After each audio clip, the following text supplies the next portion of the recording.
আজ আমি মিষ্টি মিষ্টি আমগুলো দিয়ে কি বানালাম। আগে যখন স্কুলে পড়তাম তখন স্কুল যাওয়া থেকেই শুধু ওয়েট করতাম স্কুল কখন ছুটি হবে আর এই আইসক্রিমগুলো কিনে খাবো। সেই দিনগুলো সত্যি আজ খুব মিস করি, কিন্তু সেই দিনগুলো তো আর ফিরে আসবে না।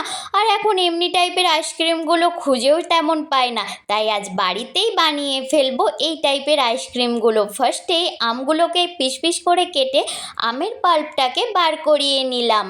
তবে আমি কিন্তু মিক্সিতে পেস্ট করিনি, একটা জালির সাহায্যে বার করে নিয়েছি। ফার্স্টে একটা কড়াইয়ে অল্প জল দিয়ে তাতে আমের পাল্পটা দিয়ে বাটি ধোয়া জলটাও দিয়ে দিলাম, তারপরে খুব ভালো করে ফুটিয়ে নিচ্ছি। আর আমি মিক্সিতে কেন পেস্ট করিনি, কারণ মিক্সিতে পেস্ট করলে পাকা আমের আইসক্রিম তো তেমন টেস্টটা পাওয়া যায় না, একটু গোটা গোটা আমটা থাকলে খেতে ভালো লাগে। আর আমটা যেহেতু প্রচুর মিষ্টি তাই অল্প পরিমাণে চিনি আর কালারের জন্য একটু অরেঞ্জ কালার দিয়েছি। আর একটু নেড়ে চেড়ে নামিয়ে ঠান্ডা করে আইসক্রিমগুলো বসিয়ে নিচ্ছি।